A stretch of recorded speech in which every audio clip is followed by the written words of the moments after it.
हाँ तो बच्चों इलेक्ट्रोस्टैटिक सेकंड के अपन सेकंड लेक्चर पे चलते हैं ना। सेकंड लेक्चर को पढ़ने से पहले फर्स्ट लेक्चर में अपन ने क्या पढ़ा था?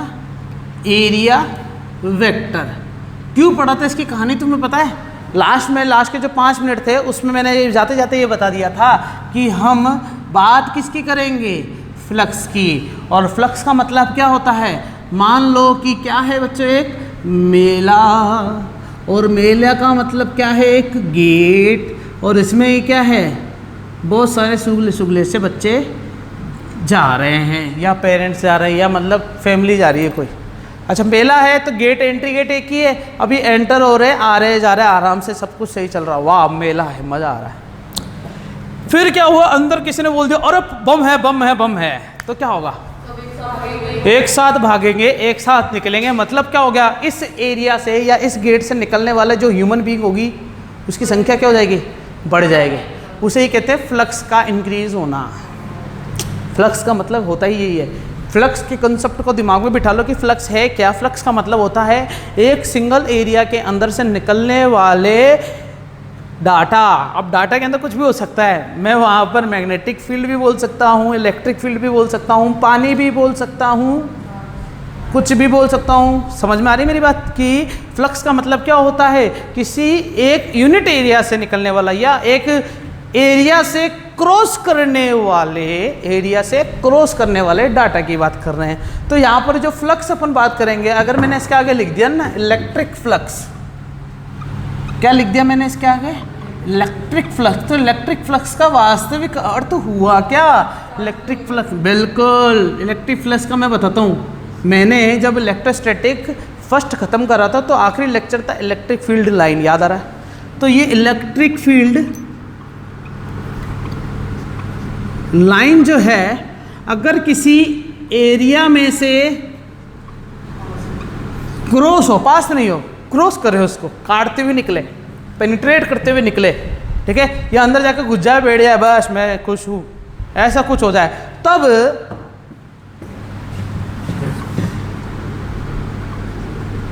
Count of electric field line crossing a area. क्या लिखा मैंने? Count of electric field line crossing a area. Count मतलब कितने नंबर में इलेक्ट्रिक फील्ड लाइन जा रही है।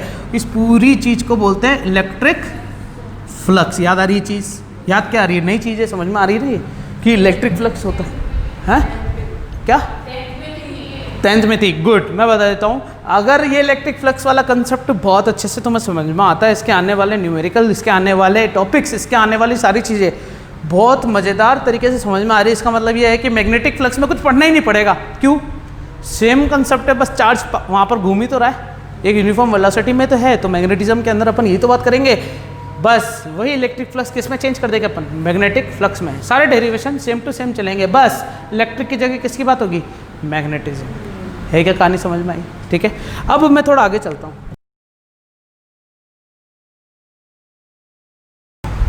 तो अब इस इलेक्ट्रिक फ्लक्स, पहले तो मैंने बात करी फ्लक्स की, फिर मैंने बोला इलेक्ट्रिक फ्लक्स, ठीक है। अब मैं इसको ऐसा मैं नहीं बोल रहा हूँ, मैं उसको कुछ और अच्छे से एक वर्ड बोलना चाहता हूँ।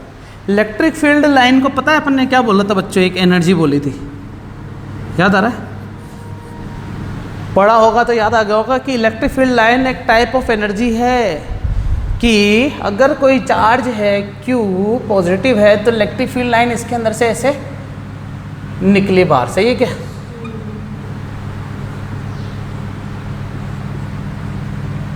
ऐसे निकली बाहर, ओके। तो इसके संपर्क में कोई दूसरा चार्ज जैसे ही आता है वो एक फोर्स को फील करता है। मतलब तुम किसी भी टाइप के फोर्स को फील कब कर पाते हो? जब किसी ने अपनी एनर्जी को रिलीज करा हो। अगर मैं तुम्हें धक्का दूँ तो धक्का देने के बाद मेरे अंदर कुछ ना कुछ एनर्जी तो कम होगी ना। धक्का देने के बाद धक्का दिया, थक गया, तो एनर्जी रिलीज हुई नहीं हुई। लेकिन उस धक्के से क्या तुम्हें फोर्स फील हुआ? क्या बिल्कुल हुआ। इसका मतलब अगर इलेक्ट्रिक फील्ड लाइन की मैं बात करूं तो वो एक एनर्जी रिलीज करता है जिसके कांटेक्ट में किसी दूसरे चार्ज को आने पर एक फोर्स का अनुभव होता है, जिसे कहते हैं इलेक्ट्रोस्टैटिक फोर्स। और वही क्या कहलाता है? Coulomb's force. क्योंकि पूरी कहानी मैं नहीं दे रहा हूं, किसने दी थी? कूलम्ब ने। मैं देता तो क्या बोलता? जे की फोर्स, है कि नहीं है? लेकिन ये क्या है एक्चुअली में? कूलम्ब्स फोर्स है, क्योंकि सारी कहानी किसने दी? अभी जैसे मैंने तुम्हें कहानी बताई, ऐसा लग रहा था रियलिटी में मैंने जड़ी हो जैसे कहानी मैंने बनाई हो, है ना? कोई बात नहीं, करेंगे कभी तो count of electric field line crossing a area, मैंने बोला कि इस स्टेटमेंट को मैं चेंज करना चाहता हूं। कैसे?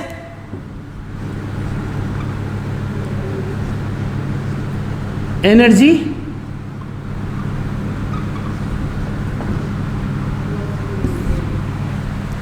एनर्जी अगर किसी एरिया को क्रॉस करता है, अब यहाँ पर एनर्जी का मतलब क्या हो गया? मैग्नेटिक फील्ड लाइन की बात करूंगा तो वो मैग्नेटिक एनर्जी होगी, इलेक्ट्रिक फील्ड लाइन की बात करूंगा तो वो इलेक्ट्रिक एनर्जी होगी। सही बात है कि नहीं है? मैग्नेट में कभी तुम्हें शॉर्ट लगाया क्या? झटका महसूस हुआ है क्या? मैग्नेट से कभी तुम्हें झटका महसूस हुआ है क्या? नहीं हुआ ना? हो सकता बच्चों कैसे, मैं तुम्हें बताऊँ, तुमने वो देखा होगा मैग्नेट ऐसे उछाल उछाल के खेलते आवाज़ आती है, ट्र ऐसे मेले में मिलते हैं ना, तुमने नोटिस करा वो चूटियाँ बढ़ते हैं धीरे धीरे। अगर हाथ में रहते हैं ना तो ऐसे अपन ऐसे रखते हैं उनको, कैच करते हैं, कुछ भी करते हैं ना, तो वो आपस में क्या करते हैं, एक साथ मिलते रहते हैं ना, आवाज़ आती रहती है उनके बीच में। उसके बीच में अगर तुम्हारी स्किन की छोटी सी भी अमाउंट आ जाता है तो वो उसमें चूटी बन लेता है हल्का सा। इसका मतलब मैग्नेट से भी क्या किया जा सकता है? एनर्जी को लिया जा सकता है, प्रोड्यूस किया जा सकता है। हमने कभी देखा नहीं है, हमारे हाथ में तो छोटे छोटे चुंबक होते हैं। अधिक से अधिक तुमने चुंबक कहाँ से लिए होंगे? रस्सी बांधी होगी, नाली में लेके घूमे होंगे ना इस चुंबक को, नहीं क्या? पैसे ढूंढने नहीं गए कैसे कभी? पक्का सोच लो, कोई बात नहीं। स्पीकर से मैग्नेट निकला है, ये तो देखा होगा। स्पीकर से निकलते हैं ना, तुम्हारे ईयरफोन से जो निकलते हैं छोटे छोटे स्पीकर, वो मैग्नेट ही तो होते हैं सारे। मैग्नेट को स्पीकर में साउंड एनर्जी के अंदर यूज़ हो रहा है। दूसरी बात, मैग्नेट यूज़ होता है किसके अंदर? विद्युत मोटर, इलेक्ट्रिक मोटर के अंदर, इलेक्ट्रिक पंप के अंदर, डायरेक्शन चेंज। चलो बाद में बात करेंगे इसकी, अभी अपन आगे जाते हैं। एनर्जी को क्रॉस करवाना है। इससे एक चीज़ पता चल गई, फ्लक्स पढ़ क्यों रहे अपन? फ्लक्स अपन पढ़ क्यों रहे हैं? इलेक्ट्रिक फ्लक्स पढ़ने का सबसे बड़ा कारण ही यह है कि किसी यूनिट एरिया से या किसी भी एरिया से इलेक्ट्रिक फील्ड लाइन या इलेक्ट्रिसिटी कितनी ज़्यादा निकलवा सकते हैं अपन, यही इलेक्ट्रिक फ्लक्स है हमारे लिए। बस चलो कहानी को ही ख़त्म करते हैं। इलेक्ट्रिक फ्लक्स का कंसेप्ट यूज़ करते हैं। फ्लक्स होता हाँ कितनी ज़्यादा निकलवा सकते हैं? कम भी निकलवा सकते हैं, ज़्यादा भी निकलवा सकते हैं, क्वालिटी के ऊपर है तुम्हारी एफिशिएंसी। तुम क्या चाहते हो? तुम ज़्यादा निकलवाना चाहते हो या कम निकलवाना चाहते हो? फ्लक्स को कंट्रोल भी कर सकते हो, फ्लक्स को बढ़ा भी सकते हो, फ्लक्स को इंक्रीज, पावर बढ़ा दो, पावर कम कर दो, ऐसा कुछ देखा होगा तुमने। वही चीज़ कहानी यहाँ पर भी है ना। ठीक है, वीडियो पोस्ट करके इसको उतार लेना बच्चों, आगे देखते हैं।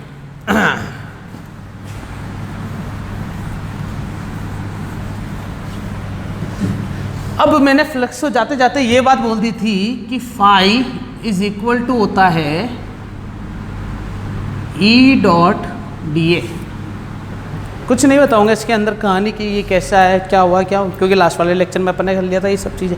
इसके आगे की बात करूंगा ना मैं तो, कि यहाँ पर ये जो ई है ये किसको बताएगा? थोड़ा थोड़ा बता देता हूँ क्योंकि अपन को लेक्चर को कंटिन्यू करना है, इसके साथ ज्वाइंट करना है, कंसेप्ट पता होना चाहिए, इसलिए आगे चलेंगे। इलेक्ट्रिक फील्ड ये किसको बताएगा? Area vector. और ये किसको बताएगा? इंटीग्रेशन। कौन सा इंटीग्रेशन है? नहीं, इसे कहते हैं क्लोज्ड। इसे क्या कहते हैं? क्लोज इंटीग्रेशन, है ना। और ये क्या है बच्चों? ये तो फाई है। इसे क्या बोलते हैं अपन? फ्लक्स।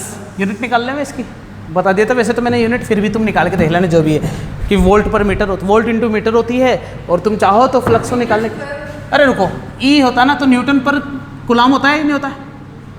अरे फोर्स अपॉन एफ बराबर क्यू ही होता था ना, तो न्यूटन पर कूलम हो गया ना। इसको मल्टीप्लाई किससे कर दूंगा मैं? एम स्क्वायर से, मीटर स्क्वायर से। तो क्या बन जाएगा हमारे पास? ये न्यूटन पर कूलम इंटू मीटर स्क्वायर, या न्यूटन मीटर स्क्वायर पर कूलम। एक और, न्यूटन इंटू कूलम की जगह वोल्ट पर मीटर भी होता था, इसकी यूनिट याद आ रही है? बिल्कुल, ये कट गया तो वोल्ट इंटू मीटर। तो फ्लक्स की यूनिट दो होती है, वोल्ट इंटू मीटर या फिर न्यूटन मीटर स्क्वायर पर कूलम। कन्फ्यूजन नहीं होना है, सीधा सीधा सिंपल सा क्वेश्चन अगर आ जाता है ऑब्जेक्टिव टाइप में ऐसा है कि भाई इलेक्ट्रिक फ्लक्स की यूनिट क्या है, बहुत सारे ऑप्शन लिख दे, 1 2 3 4, ठीक है ना। अक्कड़ बक्कड़ चंबे डो होता था ना, ए बी सी डी।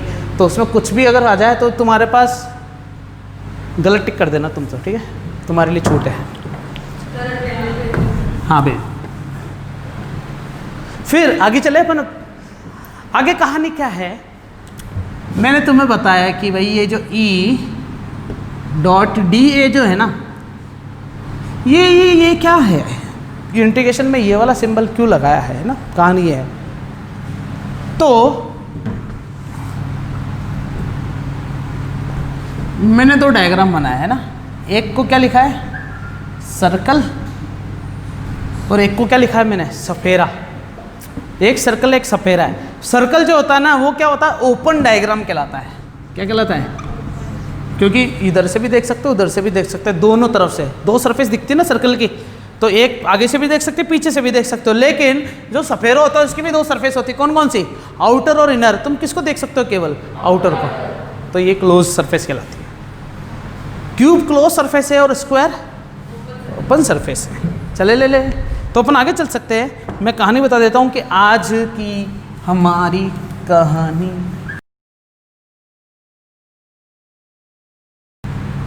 तुम्हारे दिमाग में क्वेश्चन उठा है या नहीं उठा मुझे तो नहीं पता, लेकिन फिर भी मैं एक क्वेश्चन तुम्हारे दिमाग के सामने रख ही देता हूं। क्या कि सर अपन ने जो टॉपिक पढ़ा था ना एरिया वेक्टर, क्यों पढ़ा था, वो इसकी वजह से पढ़ा था, याद आ रहा है। यहाँ पर एरिया वेक्टर यूज हो रहा नहीं हो रहा। इलेक्ट्रिक फील्ड पहले से पढ़ के आ चुके अपन, एरिया वेक्टर को पहले पढ़ा के फिर ही फ्लक्स पे आया हूँ। मतलब मैं चाहता तो फ्लक्स पे डायरेक्ट आके फिर न्यूमेरिकल कर सकते थे, आता समझ में बिल्कुल आता, लेकिन इस एरिया को हम एज अ वेक्टर यूज कर रहे हैं जो कि कभी करा ही नहीं। एरिया को एज अ वेक्टर अपन फील कर रहे हैं जो कि कभी करा है नहीं। इसलिए वो जो पुराना अपने आधा एक घंटा जो दिया ना एरिया वेक्टर पे, क्यों दिया उसके पीछे बहुत बड़ा कारण है। फ्लक्स इंपॉर्टेंट टॉपिक है, इसको समझने के लिए एक एक जड़ पता होनी चाहिए मुझे, एक एक छोटी से छोटी चीज, तिनके तक की जानकारी अगर मुझे मिल सके तो मैं उस पर फोकस करूंगा, है कि नहीं है। इसलिए हमने एरिया वेक्टर पढ़ा, तो वो पढ़ना बहुत जरूरी है बच्चों। जिसने नहीं पढ़ा है वो देख लेना बच्चों घर जाके। आगे देखते हैं कि इसमें अगर मैं बोल दूं कि इलेक्ट्रिक फील्ड जो है वो कांस्टेंट हो जाए, क्या हो जाए बच्चों, कांस्टेंट, तो इलेक्ट्रिक फील्ड बाहर आ जाएगा कि इंटीग्रेशन से, क्योंकि इंटीग्रेशन में वही रुकता है जो वेरिएबल होता है। इंटीग्रेशन के अंदर वही चीज़ रहती है जो वेरिएबल में होती है, ये कांस्टेंट है बाहर। अब देखो इंटीग्रेशन किसका हो रहा है, केवल एक ही वेरिएबल का हो रहा है। जब एक ही वेरिएबल का इंटीग्रेशन होता है तो वेरिएबल इंटीग्रेशन कट जाता है, क्या बचता है, ए। समझ रहे हो क्या, मतलब ये कट जाएगा क्या आपस में, सिर्फ यही बचेगा। और ये फॉर्मूला मिला फ्लक्स का नया, क्या, ई डॉट टी ए। याद रखना बच्चों, ये जो ई है, ये जो डॉट ए है, इसको क्या लिख सकते हो, बोले हैं, हाँ ठीक है। फिर इसमें याद आ रहा है थीटा की वैल्यू। चलो इसका एक डायग्राम बनाऊं मैं, अच्छा सा सिंपल सा, सुनना।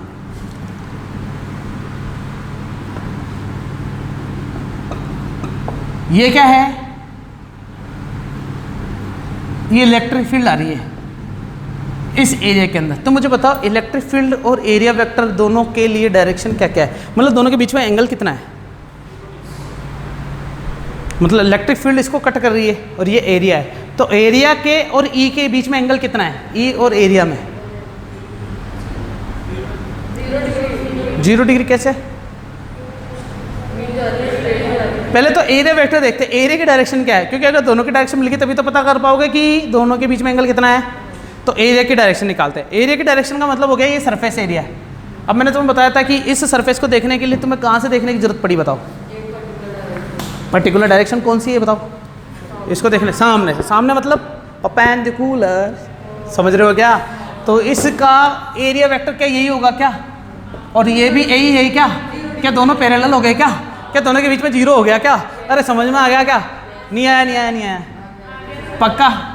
तो ये ए और ई के बीच में एंगल 0 है, दोनों पैरेलल है, तो इसलिए काम हो गया। मतलब अगर मैं ऐसा करता इस प्लेट को ऐसे रख दूं और इलेक्ट्रिक फील्ड लाइन अभी भी ऐसे ही चल रही है, अब बताओ दोनों के बीच में एंगल कितना है, ये ए हो गया क्या, 90 हो गया क्या, अरे समझ में आ रही है क्या चीज़। तो एंगल कितना हो गया 90। या फिर ऐसा हो जाए कि इसमें इलेक्ट्रिक फील्ड अगर ऐसे निकले तो एरिया और इसके बीच में 0 डिग्री, लेकिन इलेक्ट्रिक फील्ड कैसे निकल जाए, ऐसे निकल जाए, कैसे बच्चों, एंगल थीटा से। तो मुझे बताओ अब एरिया और ई में क्या एंगल है बताओ, अरे थीटा है, हाँ। तो मुझे बताओ कि ए और ई में एंगल कितना है, सोचो, ए और ई में, अबे 60 मत बोल, थीटा बोल रखा है यहाँ पे, तो 60 क्या होगा बताओ, नहीं गलत है, सोचो थोड़ा दिमाग लगाओ। मैं ऐसे बोल रहा हूँ कि ये जो सरफेस है और ये जो ई जा रहा है, ई इस डायरेक्शन में जा रहा है क्या, जिसका एंगल नीचे से कितना बना हुआ है थीटा, तो ए और ई में एंगल बताना तुम्हें 90 माइनस थीटा। कैसे, क्योंकि ये ए है बोलो हाँ, बोलो हाँ। समझ में आ गई क्या चीज़? तो अब मैंने यहाँ पर ये चीज़ क्यों बताई है, ताकि इस फॉर्मूले को यूज़ करने के लिए जो जो डाउट तुम्हारे दिमाग में आते हैं ना, अरे और एंगल कौन से लूँ अब मैं, ये लो एंगल यार, कब पैरेलल होगा, कब परपेंडिकुलर होगा, कब एंगल होगा। अच्छा एंगल ये दे रखा था तो सही था या ये निकालना वाला सही था? क्योंकि एंगल किसके बीच का चाहिए हमें, ई और ए का। तुमने तो ये एक्सेप्ट कर लिया हाँ यार एंगल थीटा है, जबकि गलत है। आ रही बात समझ में? एंगल हमें ही फाइंड करना पड़ेगा। चलो बच्चों आगे, ठीक है। तो इससे एक चीज़ पता चल गई है कि एंगल, अगर एंगल 0 है तो आंसर यही आएगा, ई का मैग्नीट्यूड ए का मैग्नीट्यूड। अगर 90 हो गया तो ये पूरा 0, मतलब निकलने वाले इलेक्ट्रिक फ्लक्स 0। कंसेप्ट भी देखें, ये प्लेट है, ये इलेक्ट्रिक फील्ड है, क्या इसको काटते हुए जा रही है क्या कहीं से? इलेक्ट्रिक फ्लक्स कितना हुआ? 0। अब बताओ, मतलब अगर मैं यहाँ पर ऐसे डॉट डॉट डॉट बना लो तो ये इलेक्ट्रिक फ्लक्स है या नहीं है? सामने से जाना है परपेंडिकुलर। ओ परपेंडिकुलर नहीं बोलेंगे इसे, पैरेलल बोलेंगे। लग तो रहा है कि सरफेस के तो परपेंडिकुलर है, लेकिन एरिया वेक्टर के क्या है? पैरेलल। चलेगा आगे? आगे चल सकते हैं, ठीक है। तो हमारे पास क्या है गाँव वालों,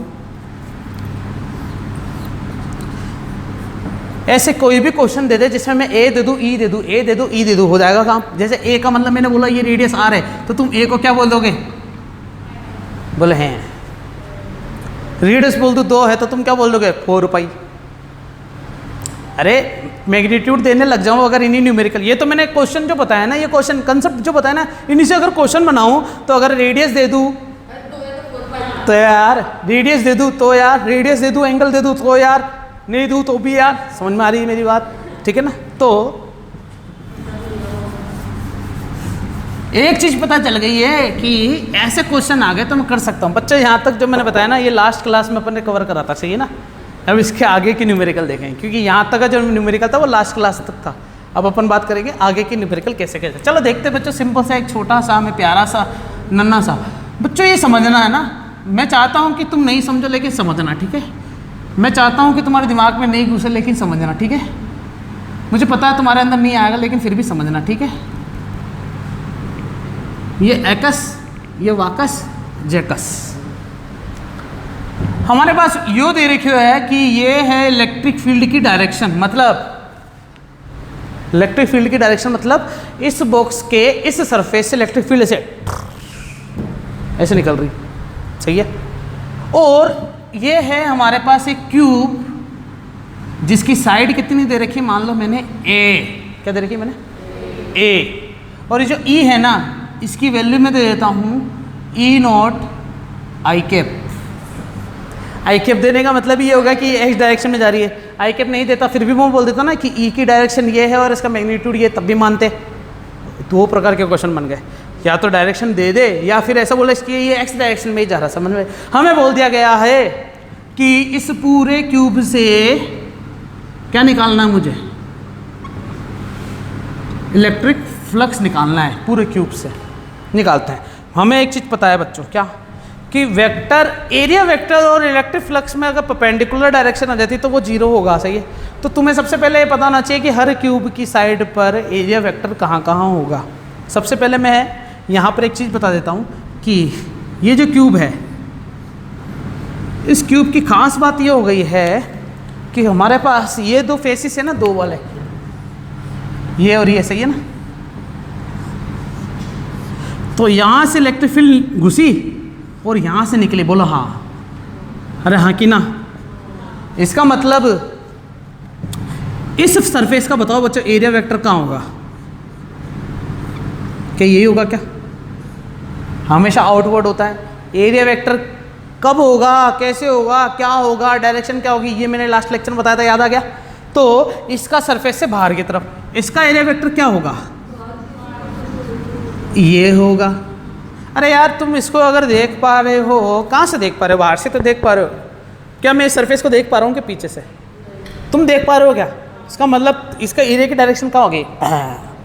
हाँ सही है। तो इसकी भी डायरेक्शन क्या होगी? बाहर। और इस फेस को देखने के लिए मैं यहाँ आऊँगा और उस फेस को देखने के लिए मैं यहाँ आऊँगा। चलेगा? आगे बात समझ में? तो ये अब बाहर की तरफ हो गया। ओके, आगे चलते हैं। इसकी डायरेक्शन कहाँ होगी? बोलो हाँ, हाँ, समझ में आई। तो क्या ई और ए परपेंडिकुलर हो गया क्या? एक चीज पता चली गई कि नीचे से और ऊपर वाले मतलब बॉटम से और यहाँ से फ्लक्स नहीं निकल रहा। फ्लक्स कहाँ से आ रहा है पता है बच्चों? इस दीवार से आ रहा है, उस दीवार से जा रहा है, सही है। तो इसका मतलब इसके तो पैरेलल हो गया, बोलो हाँ। इसके भी पैरेलल हो गया, बोलो हाँ। क्या इसके भी पैरेलल हो गया क्या? बोलो हाँ। किसके मतलब? पीछे वाले के। पीछे वाले का एरिया वेक्टर कहाँ जाएगा? पीछे की तरफ जाएगा क्या? और इसका कहाँ से आएगा? ये बाहर वाला जो है क्या इस तरफ आएगा क्या? तो सोचो जरा, हमारे पास क्या है गाँव वालों? हमारे पास है 3 मार्कर। क्या लग रहा है कि 3 अलग अलग डायरेक्शन? ये कौन सी डायरेक्शन है? ये y और ये z, x, y और z। इलेक्ट्रिक फील्ड कहाँ से आ रही है? और बताओ ये किसके पैरेलल है? केवल बाकी इसके परपेंडिकुलर, इसके भी परपेंडिकुलर है। समझ रहे हो क्या?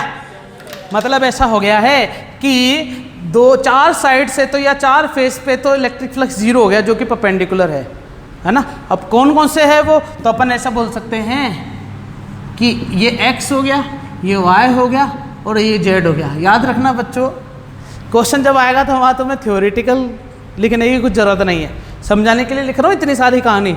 नहीं तो मैं सीधा बोलता बच्चों, क्या इलेक्ट्रिक फ्लक्स यहाँ से घुस रहा है, अगर क्या यहाँ से निकल रहा है क्या, मतलब बाकी सबसे घुसरा निकल रहा है क्या, नहीं निकल रहा, मतलब वहाँ पे 0 होगा। कंसेप्ट से बोल देता तभी मानते, लेकिन मैंने उसको एक और तरीके से बताया कि एंगल 90 डिग्री हो चुका है इनके बीच में, इसलिए 0 होगा। बोलो हाँ, अरे हाँ कि ना। अब मैं बात कर रहा हूँ कि इन 2 फेस से ही निकलेगा अब इलेक्ट्रिक फ्लक्स। चलो देखते हैं कौन कौन से। एक ये वाला फेस और एक, समझे क्या? तो ये इलेक्ट्रिक फील्ड की डायरेक्शन है और ये ए की डायरेक्शन है। बोलो हाँ। इलेक्ट्रिक फील्ड की वैल्यू कितनी है? ई नोट आई कैप। ये क्या ए साइड? बोलो हाँ। तो इसका आंसर भी क्या आएगा? आई कैप। वेक्टर लगाना जरूरी है क्या? सही है क्या? इधर आओ, इसके लिए भी क्या होगा? ए स्क्वायर। क्या माइनस का आई कैप हो गया क्या? दोनों की डायरेक्शन अपोजिट होगी ना। और इलेक्ट्रिक फील्ड लाइन क्या अभी भी इधर से ही निकल रही है? ई नोट आई कैप से। अरे हाँ कि ना। तो मुझे फ्लक्स निकालना है। फ्लक्स मतलब 2, हमें तो पता है फ्लक्स 6 फेस है, 6 फेस है ना। तो 6 के 6 फेस से निकलेगा फ्लक्स। तो लेकिन फेस कौन से यूज हो रहा है? केवल 2। बाकी जो 4 फेस है उनकी वजह से क्या हो गया? Electric flux 0। चलो 2 फेस की बात करते हैं। तो पहला फेस कौन सा है बच्चों? ये वाली बात करते हैं ना। तो क्या होगा हमारे पास? फाई ड्यू टू पहला फेस, इसको फर्स्ट नंबर फेस नाम दे देता हूँ, plus phi due to second face. ये फर्स्ट फेस है और ये second face. Phi due to 1 face. 1 के लिए फॉर्मूला क्या है हमारे पास बच्चों? याद आ रहा है? ये रहा, ई डॉट ए। एंगल कितना है? 0 है ना एंगल। तो मैं क्या ई ए बोल दूँ क्या डायरेक्ट? ई का मतलब ये रहा ई नॉट। तुम चाहो तो ई डॉट A1 या फिर ऐसे लिख दो। और इसके लिए भी क्या होगा? E dot A. इस फर्स्ट वाले के लिए क्या होगा बच्चों? ई की वैल्यू क्या है? E naught I cap dot A कितना है? माइनस का A square I cap plus E, इसके लिए कितना है? बोलो बोलो। E naught I cap dot उसके लिए कितना है? A square I cap. बोलो हाँ। आई कैप 1 हो जाएगा क्या? बोलो हाँ। ये तो आता है ना अपन को। और ये ई नॉट ए स्क्वायर, मतलब कटकुटा के आंसर क्या आ गया? अगर मान लो क्वेश्चन ऐसा था ए बी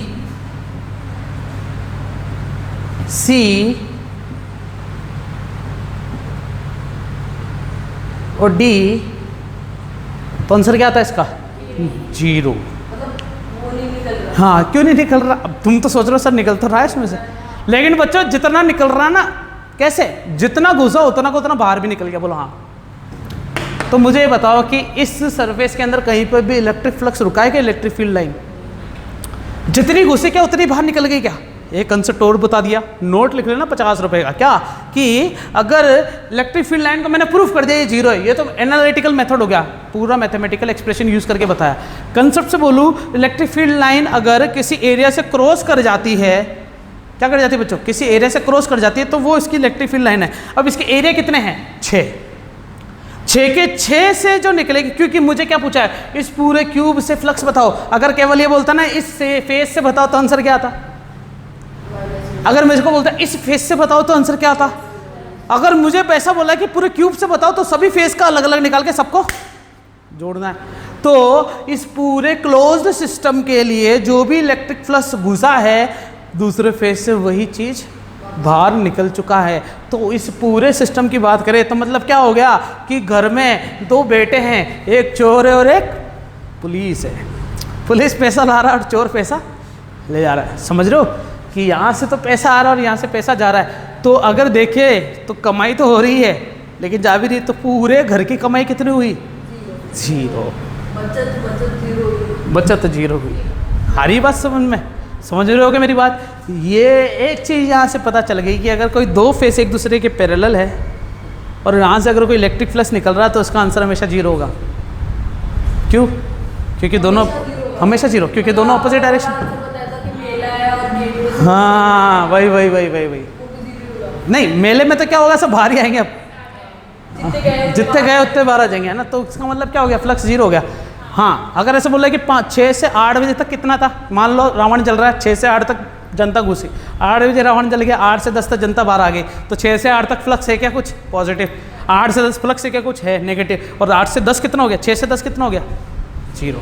समझ में नहीं आया? 6 से 8, 8 से 10 और टोटल कितना हो गया? बोले हैं। समझ में आ गई चीज़? तो इसको उतार लेना बच्चों वीडियो पोस्ट करके। एक न्यूमेरिकल करवाया मैंने अभी तक। हाँ, तुम घर जाके उतारोगे। उतारने का काम घर जाके करोगे, तभी तो 2-2 घंटे का लेक्चर शूट हो जाएगा बेटा।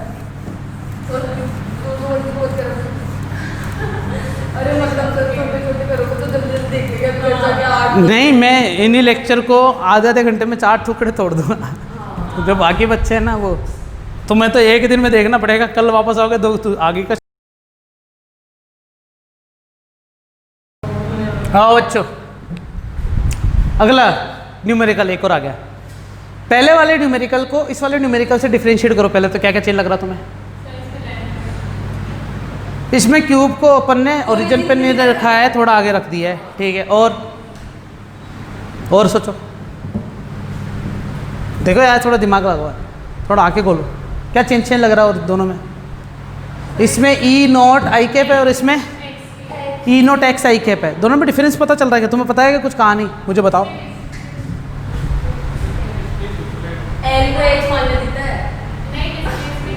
मैं बताता हूँ क्या है। ये पोजीशन है जीरो की, बोला हाँ, तो यहाँ पर इलेक्ट्रिक फील्ड कितना है? जैसे जैसे डिस्टेंस बढ़ रही है वैसे वैसे इलेक्ट्रिक फील्ड बढ़ रहा है। ये है कहने का मतलब। इसका मतलब ये ई जो है वो क्या है?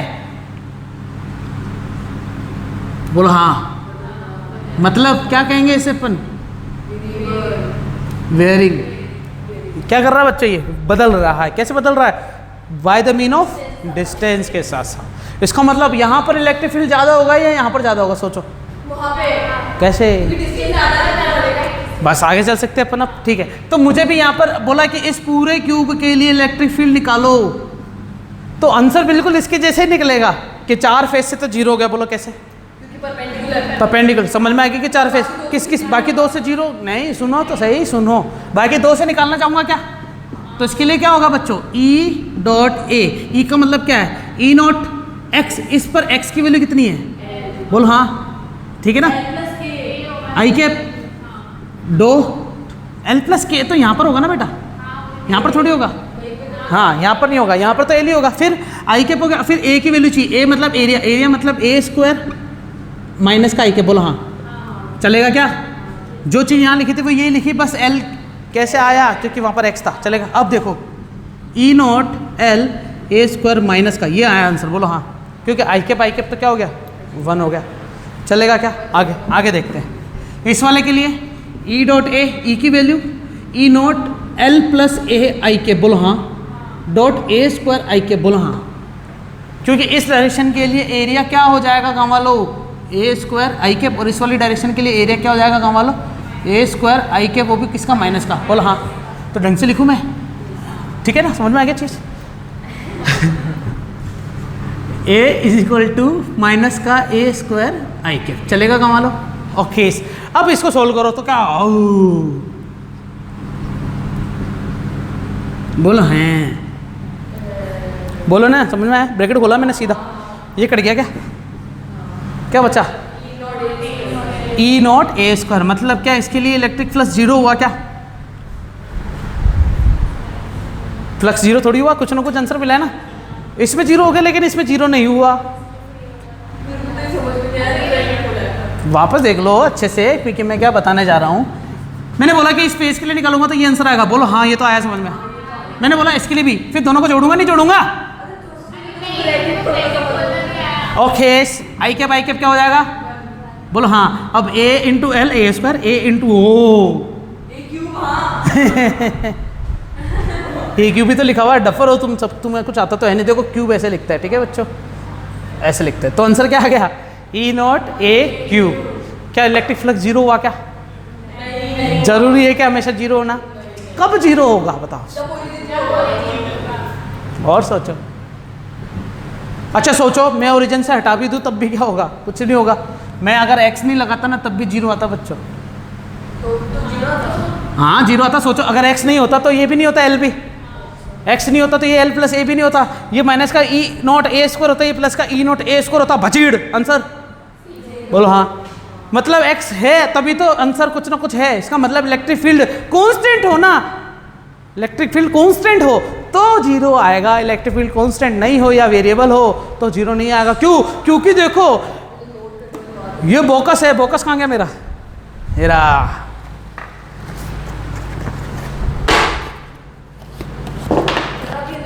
छुटे।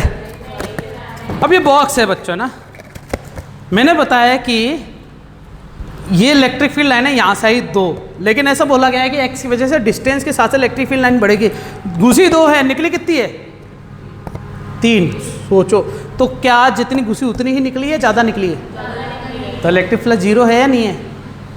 नहीं है। क्यों? क्योंकि ज़्यादा निकला ना कुछ अमाउंट। बोलो हाँ। और ज़्यादा निकला इस डायरेक्शन में निकला है क्या? अरे इस डायरेक्शन में निकला है क्या, मतलब पॉजिटिव। हाँ बोल। जब घुसी दो है तो निकले 3 कैसे? गुड।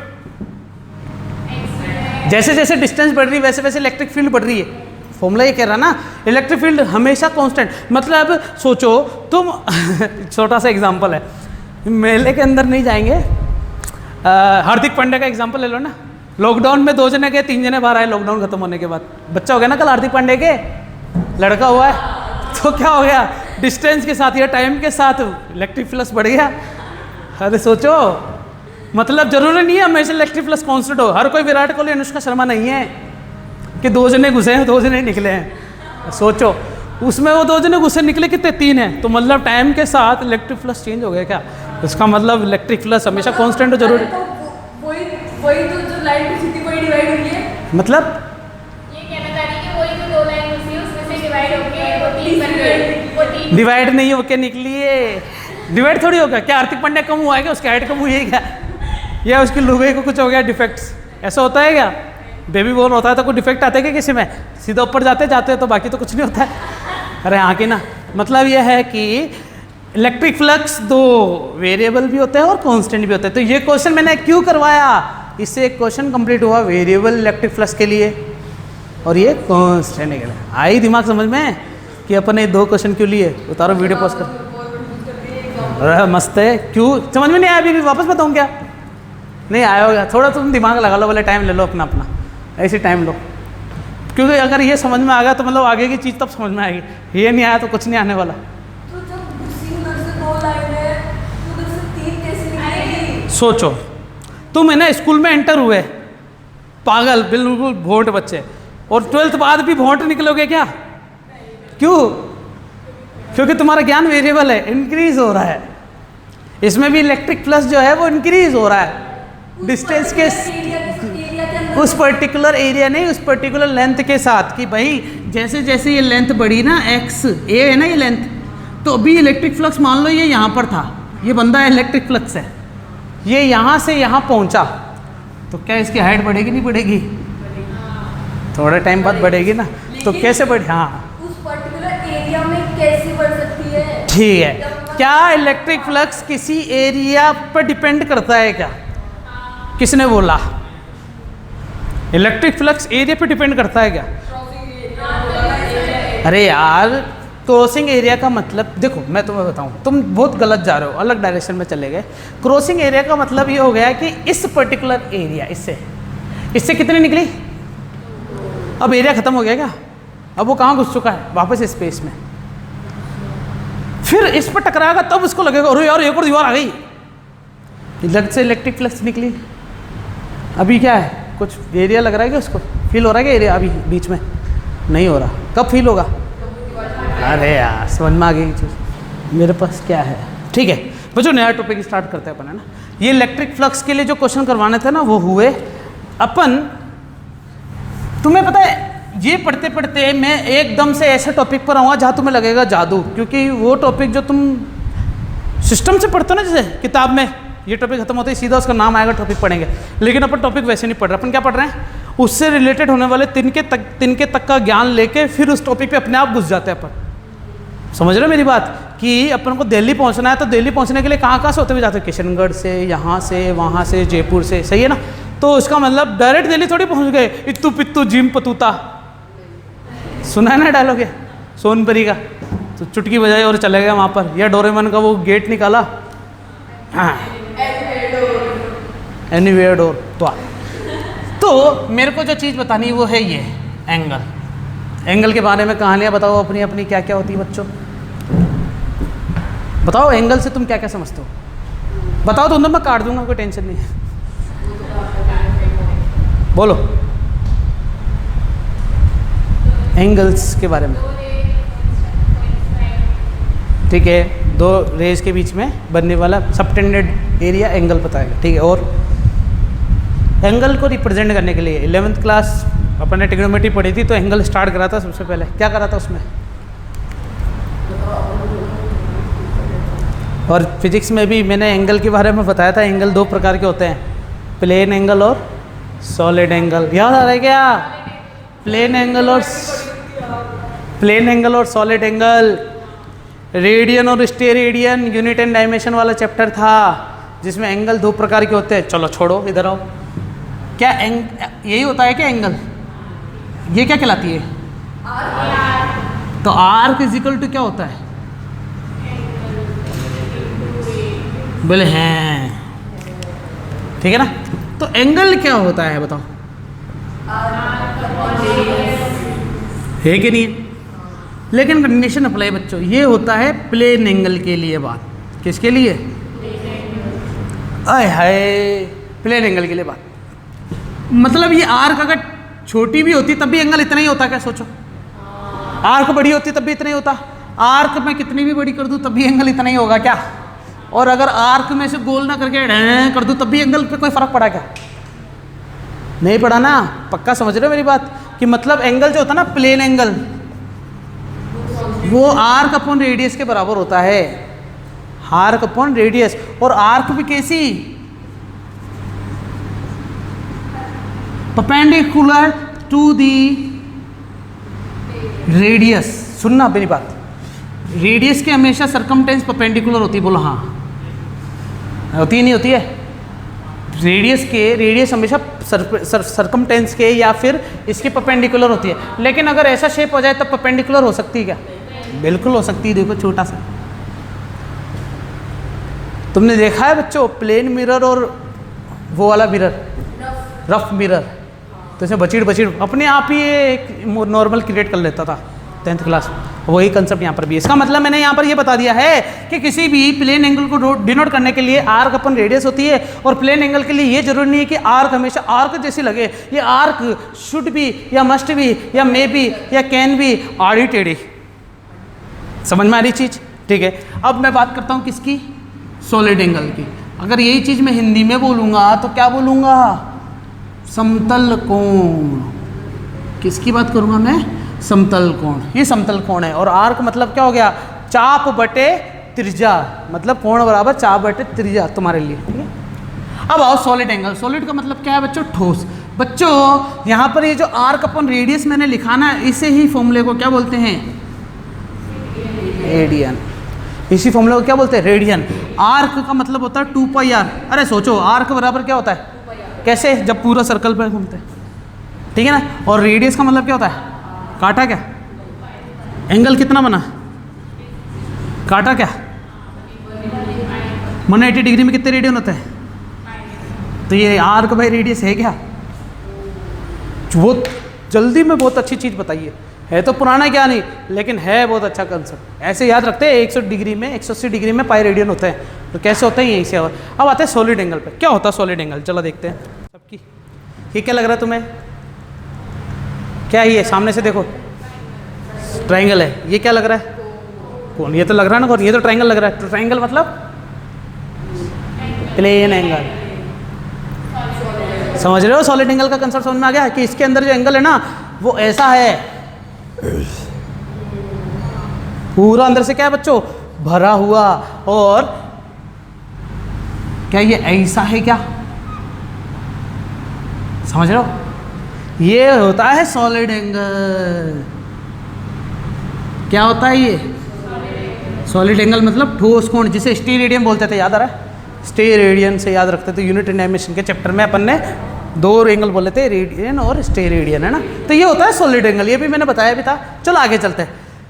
इसके लिए एक बहुत ही इंटरेस्टिंग सी बात, धारणाएं हैं, है ना, कि जैसे इसमें भी एंगल बराबर आर का अपन रेडियस होता है ना, तो इसमें जो एंगल होता है ना वो होता है एरिया अपन रेडियस का स्क्वायर। क्यों, इसमें आर्क अपन रेडियस क्यों है, क्योंकि एंगल बनाने के लिए केवल एक आर्क लाइन रे की जरूरत पड़ी, बोला हाँ। इसमें सॉलिड एंगल बनाने के लिए पूरा एक सरफेस लगा, बोलो हाँ। और समझ रहे हो क्या, सॉफ्टी खाई है अपन ने, ऐसी होती है ना सॉफ्टी, सॉफ्टी समझते हो ना, आइसक्रीम खाई नहीं होगी जिंदगी में कभी तुम, भगवान गरीब बच्चे हो तुम। तो ये जो सॉफ्टी है ये एंगल कैसे बताती है, एरिया बाई रेडियस का स्क्वायर। अब रेडियस का स्क्वायर तो आर स्क्वायर होगा, लेकिन एरिया कैसे लेना बच्चों, परपेंडिकुलर टू द रेडियस था, इसमें भी एरिया कैसे लेना, परपेंडिकुलर टू द रेडियस। चलो आओ एक छोटा सा प्यारा सा नन्ना सा कंसेप्ट बताते हैं। ये क्या लग रहा तुम्हें बताओ, ये सफेरा क्या है बच्चों, एक सफेरा। ये क्या है, सेंटर, क्या है, सेंटर। अब इस सेंटर से मुझे सॉलिड एंगल निकालना कितना होगा, इस सेंटर से क्या निकालना मुझे, सॉलिड एंगल। ठीक है, सबसे पहले area perpendicular to the radius लेना है। तो इस रेडियस को मैं सोचूं तो क्या ये पूरा सारा एरिया परपेंडिकुलर होगा कि रेडियस से, बताओ एरिया कितना है, 4 pi R square, 4 pi R square. बोले हैं, भूल गए ना, भूल गए। Curve surface area total surface सब एक जैसे होता था, पूरा एरिया, एरिया तुम बोल रहे हो पाई आर स्क्वायर, वो तो सर्कल का होता है, सपेरा का क्या होता है 4 पाई आर स्क्वायर। चलो ठीक है, 4 पाई आर स्क्वायर लिखा, बटे में रेडियस का स्क्वायर, कटा क्या, आंसर क्या है, ये क्या मिला इसका, सॉलिड एंगल। क्या मिला, ये सॉलिड एंगल। अगर मैं सपेरे को छोटा कर दूं तब भी कितना होगा, अगर मैं मोटा कर दूं तब भी कितना होगा, अगर मैं आड़ा कर दूं तब भी कितना होगा, यही होगा। इसका मतलब किसी भी क्लोज्ड सरफेस के लिए सॉलिड एंगल कितना होया करे, 4 पाई। चलो ठीक है, इस हेमिस्फीयर में एक तो ये हो गया, तो मतलब ये क्लोज्ड है दोनों, और ये क्या है, ये ओपन है। तूने भरा बोला, भरा हुआ मतलब अंदर से पूरा भरा हुआ, भरा हुआ नहीं है अंदर से, ओपन और क्लोज की बात कर, ठीक है ना। तो बोल लो, ढंग से बोलो ना फिर। तो ये ओपन, ये दोनों क्लोज्ड हो गया, ये ओपन हो गया। मान लेते हैं कि एक चार्ज मैंने जस्ट इसके पास में रखा, क्यों, एक जस्ट इसके बाहर रखा और एक जस्ट इसके सेंटर पे रखा जो कि खुला हुआ है यहाँ से। तो तीनों के लिए मुझे सॉलिड एंगल बताना है, तीनों के लिए क्या बताना मुझे, सॉलिड एंगल। ठीक है, तो फर्स्ट वाले के लिए तो 4 पाई होगा,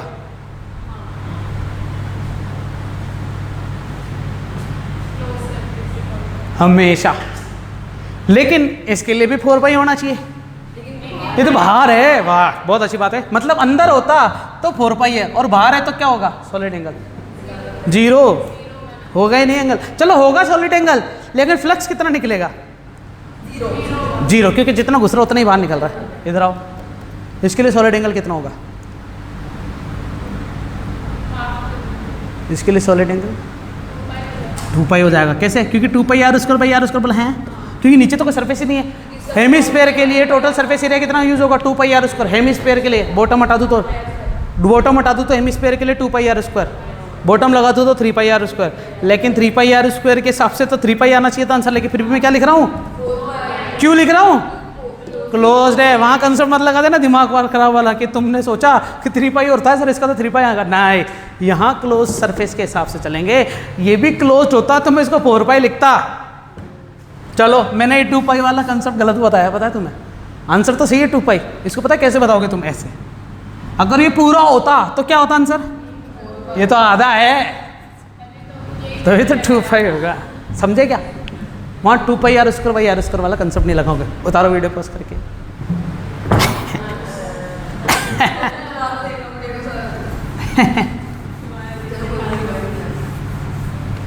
फायदा है ना, हैंड टू हैंड सारा कंसेप्ट क्लियर।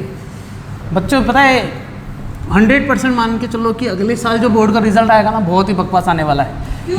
या तो बहुत ही अच्छा आएगा, क्योंकि कुछ बच्चे जो सही में इस टाइम को यूज़ करके पढ़ रहे हैं ना अच्छे से, वो तो बहुत अच्छा कर लेंगे। क्यों? क्योंकि मार्किंग वैसे सिंपल होने वाली है अगले साल के रिजल्ट की, बोर्ड के ना। इस साल का देखा ना कैसे भी मार्किंग, एक एग्जाम लिया नहीं उसके 90 नंबर दे दिए हर सब्जेक्ट में। तो तुम्हारे टाइम पे अब क्या होगा कि मार्किंग तो अच्छी होगी, लेकिन ये है कि जिसने इस लॉकडाउन में टाइम को यूटिलाइज कर लिया और पढ़ लिया ढंग से, चाहे वो RBSE चाहे वो CBSE, उसके तो वारा न्यारे है। और जिसने ये सोच के पढ़ाई नहीं करी यार खुलेंगे तब पढ़ेंगे, विनोद गांव भाग गया होता, वो नहीं आएगा इस साल है ना पूरा। देवांशी और बख्शिश है ना, तो मैंने उनको बोला ही नहीं यहाँ पर आने के। बख्शिश की तो मम्मी डॉक्टर है इसलिए नहीं बोला मैंने, और देवांशी नहीं, वो ऑब्जेक्शन करती है ना, इसलिए एज अ डॉक्टर तो हर कोई सोचेगा ना कि दिस इज़ नॉट फेयर, इसलिए। और देवांशी के तो प्रॉब्लम चल रही शायद, सर ऐप पे चलाना नहीं आ रहा है मेरी बच्ची को, तो उसकी मम्मी से फ़ोन करती है। तो फिर उसके पापा को सिखाया मैंने, एक वीडियो बना के दिया। मैंने कहा देखो ऐसे चलाते हैं ऐप, स्क्रीनशॉट रिकॉर्ड करके। हाँ सर अब आ गया समझ में। मैंने ऐसे होते हैं, ऐसे पढ़ाई करो, सब बच्चों को समझ में आ गया। आपकी बच्ची को नहीं आ रहा सर, क्या प्रॉब्लम आ रही है? यहीं पे भेज दो, मैं चम्मच से खिलाऊंगा उसको ऐप रोज, स्पून फूडिंग करूँगा उसके साथ। चलो आगे चलते हैं अपन, देखो क्या है। आओ बच्चों नई चीज़ देखते हैं अपन, रीटेक। ये हमारे पास क्या है बताओ? डायग्राम क्या दिख रहा है तुम्हें? सपेरा। क्या स्पेयर करते हो तुम? क्या ये एक सपेरा? मान लेते हैं कि इसके अंदर चार्ज एक क्यू पॉजिटिव है। इलेक्ट्रिक फील्ड लाइन कैसे निकलेगी इसमें से? बाहर। ठीक है, इस सरफेस के लिए इलेक्ट्रिक फ्लक्स निकालना है, तो इसके लिए इलेक्ट्रिक फ्लक्स निकालना मुझे तो कुल मिला के। ठीक है, निकालते हैं। तो जो इलेक्ट्रिक फ्लक्स होगा ना फाई, वो किसके बराबर होता है बच्चों? बोलो हाँ सर, ये तो बता ही रहे हो आप हमें, है कि नहीं? ये तो पता ही अपन को। ठीक है, ई इसके लिए क्या हमेशा कांस्टेंट ही होगा क्या? क्योंकि एक चार्ज से हमेशा कांस्टेंट ही निकलेगा। पॉइंट चार्ज के लिए क्या होगा?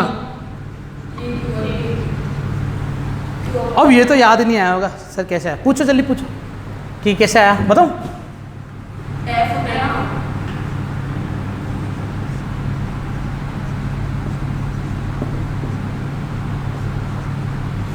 याद आ गया? सही है ना? जब भी कुछ चीज़ भूल जाओ ना तो शॉर्ट में ना कुछ डेरिवेशन ऐसे ट्रिक्स में याद रख लेना, उसको याद करने के लिए। इलेक्ट्रिक फ्लक्स निकालने का फॉर्मूला मुझे पता है किससे याद है? फोर्स बाई चार्ज से। तो मैं फोर्स का फॉर्मूला लगा के उसमें से दोनों में से किसी एक चार्ज को नीचे ले जाऊंगा। किस चार्ज को? जिस चार्ज से इलेक्ट्रिक फील्ड निकल रही है। जिस चार्ज से इलेक्ट्रिक फील्ड, हाँ बेटा बोल। चार्ज तो एक ही है। इस चार्ज के लिए अगर कोई दूसरा चार्ज लेके आऊँ तो उसको फोर्स फील होगा, तभी तो फोर्स होगा। तभी तो मैं फोर्स की बात नहीं कर रहा, मैं किसकी बात कर रहा हूँ? तो इलेक्ट्रिक फील्ड किसी पॉइंट चार्ज के लिए होता है, किसी दूसरे चार्ज को उसके पास लेके आऊँ तो वो इलेक्ट्रिक फील्ड को फील करेगा या फोर्स को करेगा? के क्यू क्यू बोलो हाँ, मिटा दूँ अब? समझ में आ गई क्लियर? तो जो डाउट था तुम्हारा कि सर ये तो एक ही चार्ज है, आप तो दो चार्ज की बात कर रहे हो, तो बच्चे सिंगल चार्ज के लिए इलेक्ट्रिक फील्ड, दो चार्ज के लिए इलेक्ट्रिक फील्ड और फोर्स दोनों कैसे? दोनों के लिए अलग अलग इलेक्ट्रिक फील्ड, फोर्स दोनों के बीच में जो दिख नहीं रहा, प्यार है या नफरत? समझ गए? आ गया हो। ठीक है, ये कांस्टेंट है तो बाहर ले लूँ के क्यू बाई आर स्क्वायर, बोलो हाँ। और ये एरिया हो गया क्या? क्योंकि बाउंडेशन के लिए जब ये डी ए हो जाएगा तो ये क्या हो जाएगा? पूरा एरिया। ये के क्यू बाई क्या हो जाएगा? R square. एरिया का फॉर्मूला 4 पाई, बोलो हाँ, आर स्क्वायर से आर स्क्वायर। बच्चों बताओ मैंने क्या करा? हिम्मत है तो।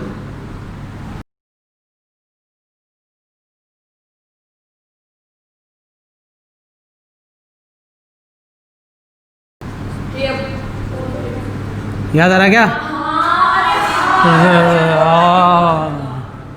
अरे आ गया क्या? तो 4 पाई से 4 पाई कैंसिल, क्या बचेगा? Q upon epsilon not. चले ले ले ले ले। अरे समझ में आ गई की चीज़? ठीक है, इसी के साथ एक छोटा सा जामपड़ और लेता हूँ मैं बच्चों ना। कैसा है वो जामपड़ देखना। हमारे बच्चों सपेयर लो या कुछ भी लो, सॉलिड एंगल सेम रहेगा। सफेयर लो या फिर कोई भी अनवांटेड शेप ले लो जो कि डिजायर्ड नहीं है लेकिन क्लोज्ड है, तब भी सॉलिड एंगल इसमें भी 4 पाई उसमें भी 4 पाई, सही है ना? सॉलिड एंगल तो उतना ही रहेगा। ओके, आओ इधर। मान लेते हैं यहाँ पर एक Q1 चार्ज है, यहाँ पर एक Q2 चार्ज है, यहाँ पर एक Q3 चार्ज है, यहाँ पर एक Q4 चार्ज है। ठीक है, और इन सभी चार्ज की वजह से निकलने वाले फ्लक्स का मान निकालना है। इन सभी चार्ज की वजह से निकलने वाले फ्लक्स, सारे फ्लक्स निकालते हैं अपन, है ना? चलो बच्चों थोड़ा दिमाग लगाते हैं। कंफ्यूज बिल्कुल मत होना बच्चों। फ्लक्स का मतलब ये है कि देखो तुम उतार नहीं रहे हो तो तुम्हारे दिमाग से थोड़ा वॉश आउट हो रहा होगा, लेकिन नहीं, ऐसा नहीं करना। ये बहुत इंटरेस्टिंग सा है, अभी समझ में आएगा। अगर वो चीज़ समझ में आई ना तो ये भी चीज़ समझ में आएगी।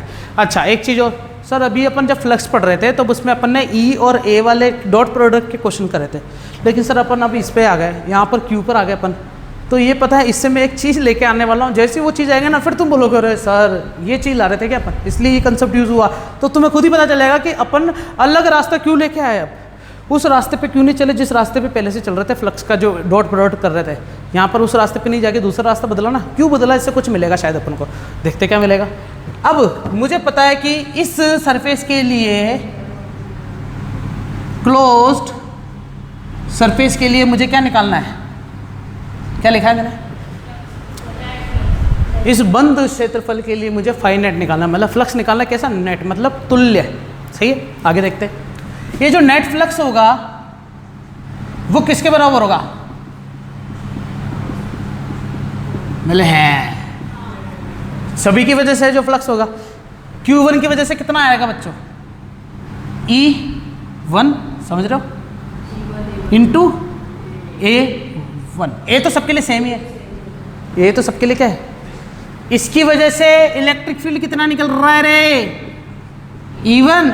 इसकी वजह से E4, इसकी वजह से, तो मैं φ1 निकाल लेता हूँ। चलो पहले, है ना? या फिर बोलो φ1। चलो φ1 के लिए ये हो जाएगा E इंटीग्रेशन वो 4 क्लोज्ड, और यहाँ पर क्या आ जाएगा? dA। बोलो हाँ, चल सकता ना ये? ठीक है, E कॉन्स्टेंट है, बाहर आ जाएगा तो क्या आएगा? KQ1, है ना? बोलो हाँ, KQ1 अपॉन कितना हो जाएगा बच्चों? R²। रेडियस वही रहेगी ना इस बंद पाथ के लिए, क्योंकि मैं तो रेडियस लेना चाहता हूँ। ठीक है, और अगर तुम चाहो तो उसको ऐसा ना लिख के सीधा यही लेने दो और φ2 की वैल्यू निकाल लो। φ2 की वैल्यू क्या होगी? बोला हाँ। φ3 की वैल्यू कितनी होगी बच्चों? कैसे कैसे? सोचो सोचो। अभी भी बात करी थी अपन ने कि चार्ज अगर बाहर पड़ा हो तो इलेक्ट्रिक फ्लक्स 0 होगा। क्यों बोल रहे हो कि जितना अंदर घुस रहा है उतना ही बाहर निकल रहा है, तो इसलिए जब भी चार्ज बाहर पड़ा रहेगा तो वो इलेक्ट्रिक फ्लक्स कितना बनाएगा? 0 बनाएगा। चले ले ले, ठीक है। तो वो कंसेप्ट नहीं भूलना पुराना वाला। तो हमारे पास जो फाई नेट मिला है वो किसके बराबर मिला है बच्चों? तो ये दोनों तो 0 हो गया, तो क्या आ जाएगा? ये E1 प्लस E2 dA। अब मुझे पता है कि E1 और E2 तो बाहर आ जाएंगे, क्या अंदर क्या बचेगा? केवल dA। और E1 की value KQ1 plus KQ2 upon R², और इसका आंसर क्या जाएगा बच्चों? सीधा सा एक एग्जाम्पल। अब तुम सोचो सर 4 पाई R² कैसे ले लिया? जब स्पेयर था तब तो ले सकते हैं, लेकिन क्लोज है ना तो 4 पाई लेके चलो, सही है ना? कंसेप्ट लेके आना पड़ेगा। कट गया क्या आपस में? तो क्या जाएगा? K ऊपर लिखूँ क्या? लेकिन सर अगर वैसे देखा जाए तो 4 पाई लाने के लिए पेपर तो स्क्वायर की मदद ली थी, इसलिए उस सभी शेप को एज ए स्पेयर माना गया है अपन ने। जो भी शेप हो गए ना, क्योंकि जब भी एंगल निकलेंगे वो चारों तरफ से सारे निकलेंगे। अब उसको क्या पता है बाहर जाके उसको गोला नहीं मिल रहा है, उबड़ खबड़ सतह मिल रही है, लेकिन बात बिल्कुल, इसलिए तो मैंने पहले ही क्लियर कर दिया है कि हमेशा शेप कैसा भी हो उसको तुम 4 पाई मानोगे सॉलिड एंगल। तो जैसे प्लेन एंगल में भी था ना, आड़ा टेढ़ा कर दो तब भी। तो अगर मैं वो नहीं पता था, फिर तुम्हारे मन में अगर ये डाउट आता तो शायद मेरे को वो चीज़ बतानी पड़ती, लेकिन पहले वो बता दिया। मैंने क्या बोला कि तिनके का ज्ञान लेके ही अपन आगे बढ़ रहे हैं। तो वो पुरानी चीज़, अब मैंने डाउट क्लियर नहीं करा, मैंने सीधा बोल दिया पहले अपन ने ये तो बात करी, तो तुमने मान लिया हाँ, इसलिए वो चीज़ पड़ी थी, कनेक्ट होगी ना आपस में, इसलिए आगे चलते हैं। तो यहाँ पर के बाहर आर स्क्वायर से आर स्क्वायर कट गया क्या? के की वैल्यू कितनी है 4 पाई एप्सिलॉन नॉट, अंदर क्या चल रहा है और इधर क्या चल रहा है, कट गया क्या? तो क्या बचेगा? इस वाले फॉर्मूले को और इस वाले फॉर्मूले पर गौर करो बच्चों, दोनों से क्या कंक्लूजन निकल रहा है फाइनली, सोचो कौन कौन से फॉर्मूले से, ये वाला और ये वाला, दोनों से कंक्लूजन निकालेंगे अपन एक। सोचो कंक्लूजन निकालो, क्या निकलता है?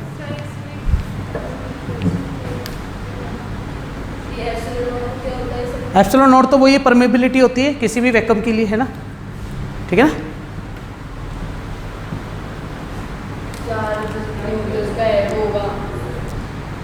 मैं बताता हूँ थोड़ा थोड़ा, तुम्हें समझ में आएगा ना।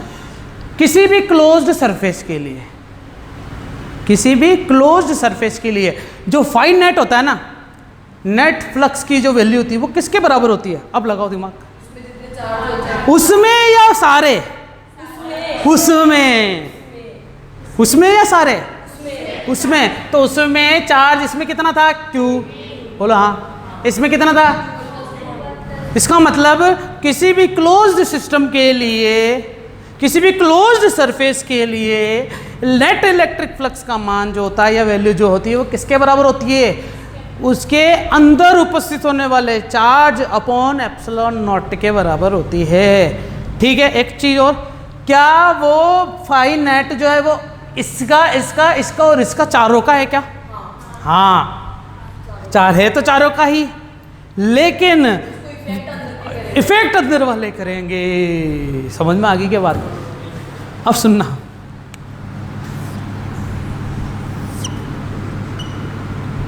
क्या लिखा मैंने? क्यू इन, है ना, क्यू इन मतलब क्यू अंदर वाले अपॉन एप्सिलॉन नॉट। इसी को क्या बोल दिया मैंने? ये फॉर्मूला कहीं देखा है क्या तुमने? गाउस लॉ, गाउस लॉ के अंदर आ गया। गाउस ने थ्योरी दी थी, तुमने स्कूल में भी पढ़ा होगा, या गाउस ने अपने स्टेटमेंट दिया था ना, गाउस ने, तो उसने सीधा ये बोल दिया कि कोई भी क्लोज सरफेस हो तो उसके लिए नेट फ्लक्स का मान क्यू अपॉन एप्सिलॉन नॉट होगा। कंडीशन अप्लाई, वो सरफेस गाउस सरफेस होना चाहिए। मतलब गाउस थ्योरी इसलिए ली गई क्योंकि वो अपने गाउसियस प्लेन या गाउसियस सरफेस के लिए, गाउसियस रीजन के लिए एप्लीकेबल होता, बाकी किसी के लिए नहीं। तो पता है अभी तक मैं जो कहानी बता रहा था ना, गाउस का नाम नहीं लिया, लेकिन कहानी सारी वही बताई। मतलब तुम्हें सारे सरफेस बताए, सारे सरफेस बताए, हाँ। मतलब अब मुझे गाउस के बारे में कुछ बताने की जरूरत नहीं है। जो पुरानी चीज़ जितनी पड़ी ना कल और आज, वो सबके आगे क्या लगा दोगे तुम? गाउस। मतलब गाउस स्टार्ट कैसे करना था? यहाँ से उल्टा उल्टा चलते चलते वो सारी चीज़ें आती है। लेकिन मैंने कहाँ से स्टार्ट करा? सस्पेंस मूवी में नहीं होता जैसे, पहले उसको मारा फिर बाद में पता चला गंगाधरी शक्तिमान है। समझे क्या बच्चों? कहानी समझ में आई क्या कहना चाह रहा हूँ? मतलब एक तरीके से कुलाम्स लॉ से अपन ने गाउस को प्रूफ कर दिया है, जबकि गाउस ने कुलाम लॉ प्रूफ करा था। पता है मैंने पढ़ाते पढ़ाते कुलाम्स लॉ से किसको प्रूफ कर दिया? गाउस को। जबकि उल्टा है, थ्योरी में क्या है? गाउस ने कुलाम। वो पढ़ लेंगे, वो अपन अब पढ़ लेंगे। इसमें क्या क्या चीज़ सीखने को मिली बच्चों? नहीं मैं बताता हूँ। दैट्स इट, सबके लिए क्यू की वैल्यू पुट करते जाओ, काम होता है। 100% कंसेप्ट क्लियर हो गए ना अगर, तब तो तुम कुछ भी कर सकते हो, कुछ भी एक्स वाई जेड, इवन कितने भी रीजन दे दूँ। ये तो मैंने एक क्लोज रीजन लिया। अगर मैं यहाँ पर बोल दूँ एक सिलेंडर है और यहाँ पर एक चार्ज रख दूँ, तो बताओ इसके लिए क्या होगा? यही होगा। ठीक है, अब अभी चलेंगे अपन आगे। पहले तो मेरे को मेरी बकवास पूरी कंप्लीट करने दो। Let me complete my self plus first. Sorry कि मेरे नाक पे पसीना है कि वो आवाज़ करता है। आ गया था ना, हवा नहीं लग रही थी। आजा आजा आजा।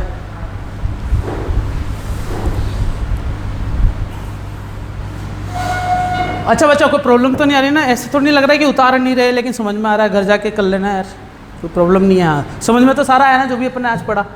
कोई बड़ी रॉकेट साइंस नहीं पढ़ी है, सारी वो चीज़ें पढ़ी है जो हमारे लिए यूज़फुल है। मतलब आएगी इसमें भी रॉकेट साइंस आएगी, अपन ज़्यादा बड़ी बड़ी चीज़ें भी पढ़ेंगे, लेकिन क्यों बड़े तरीके से पढ़े, उन बड़ी बड़ी चीज़ों को अपन पढ़ेंगे छोटे छोटे तरीके से। अगर तुम्हें आज का लेक्चर सही में समझ में आया तो इसका मतलब पता है क्या है कि हाँ तुम्हें कंसेप्ट समझ में आ रहा है, तुम 12th की फिजिक्स को सीरियसली ले सकते हो।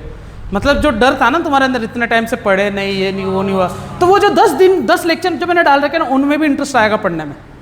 अच्छा वो 10 लेक्चर में मैं बता देता हूँ, कुछ लेक्चर में ऐसा होगा कि मैं कोट पहना हुआ हूँ तो मुंह पे पसीना मिलेगा, और कुछ लेक्चर में ऐसा होगा कि पंखे की आवाज़ ज़्यादा आएगी क्योंकि घर पे शूट है, कुछ लेक्चर में ऐसा होगा कि आवाज़ क्लियर नहीं आएगी, मतलब लेकिन पढ़ाऊँगा बिल्कुल वैसे ही। सबसे बड़ी चेंज है कि बोर्ड इससे इतना सही है बस उसमें, ये ठीक है ना, छोटा बोर्ड है तो उसमें मैंने जितना हो सके उतनी कोशिश करी, इसलिए वो लेक्चर 1.5 घंटे के।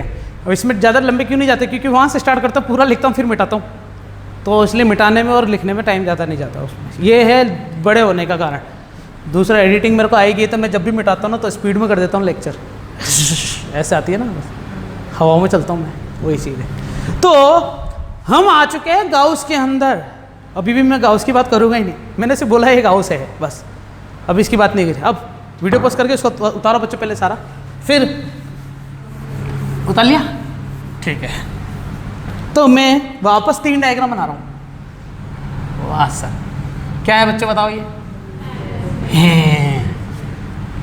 क्या है बच्चे बताओ ये, क्या है बच्चे बताओ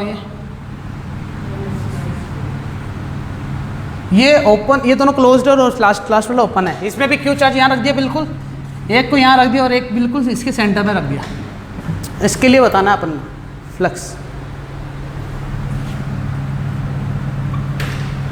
क्यों, जितने अंदर है क्लोज्ड है हमेशा ये रहेगा। सिलेंडर विलेंडर कुछ भी ले लो, कुछ भी शेप ले लो, इसको होगा 2q अपॉन एप्सिलॉन नॉट। हाँ, q upon q epsilon not. कैसे, क्योंकि वो हाफ हो जाएगा ना, तो हाफ का आधा, और इसका कैसे,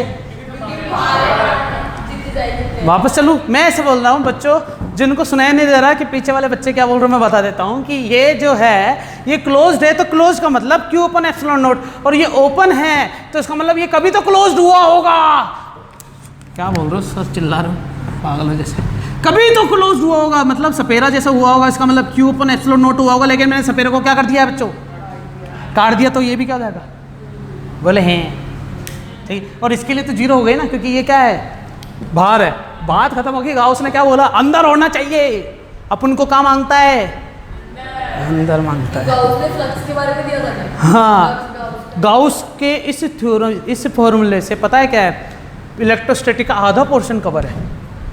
डेरिवेशन भी किसके आते हैं एग्जाम में, गाउस के। प्रूव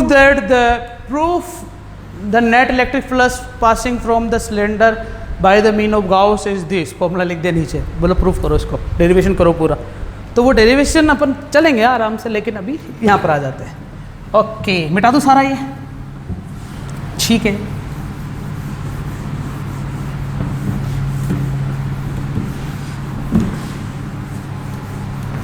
तो बच्चों कल से अपन इसी के आगे से चलेंगे, है ना, इसके आगे अब कंटिन्यू करूँगा।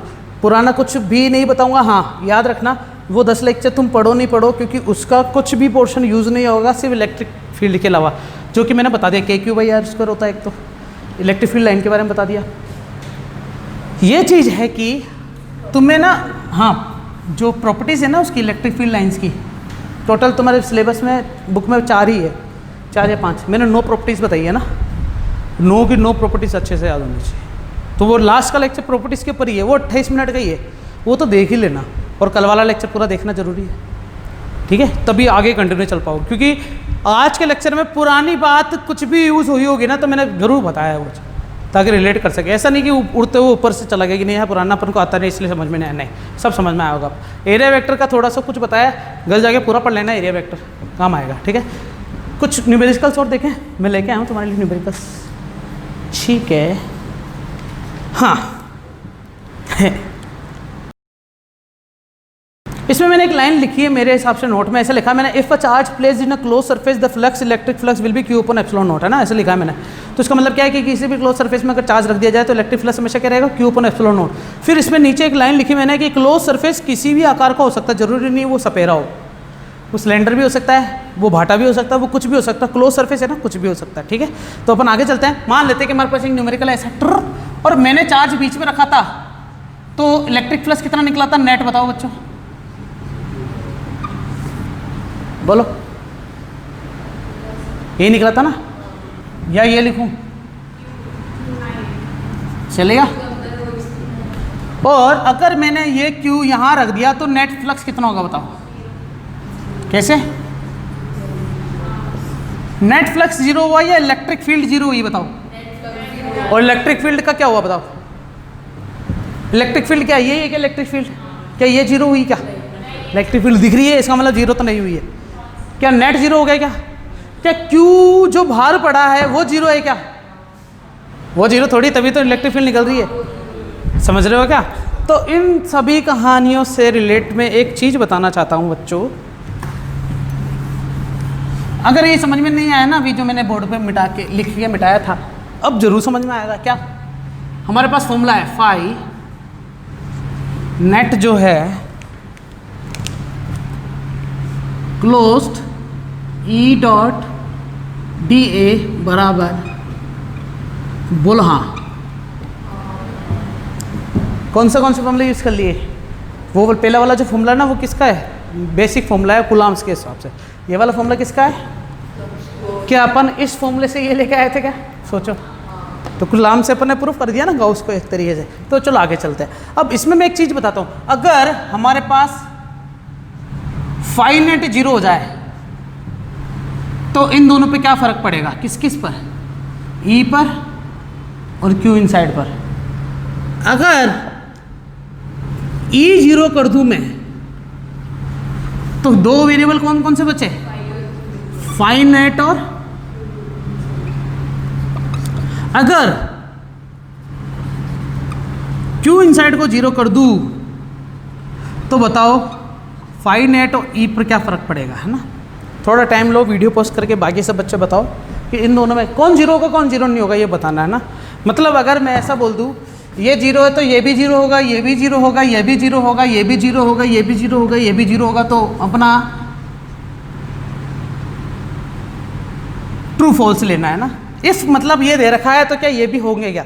चेक करो बच्चों, अपना टाइम लो पूरा। फर्स्ट वाला नहीं है, अगर फ्लक्स जीरो हो तो इलेक्ट्रिक फील्ड जीरो हो, ये कंपल्सरी नहीं है।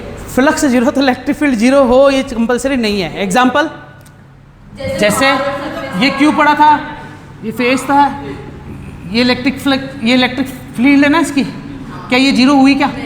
क्या फ्लक्स जीरो हुआ क्या? मतलब ये जीरो होगा लेकिन ये जीरो हुआ क्या? क्या ये भी जीरो हुआ क्या?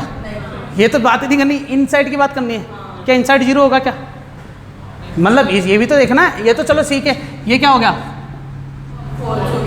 मतलब ऐसा हो गया कि अगर फाई नेट जीरो हो गया है इसका मतलब ये नहीं है कि ई जीरो हो गया, ई तो है। क्या है क्वेश्चन कि फाई नेट अगर जीरो है, देखो इधर आओ, ये जीरो आ गया अगर, ठीक है ना, फाई नेट अगर जीरो हो गया मतलब ये जीरो आ गया, बोलो हाँ ये जीरो आ गया, इसका मतलब इसको इधर भेज दूंगा तो क्यू इनसाइड क्या हो जाएगा? प्रूफ कर दिया गया। इसका मतलब क्या है ये?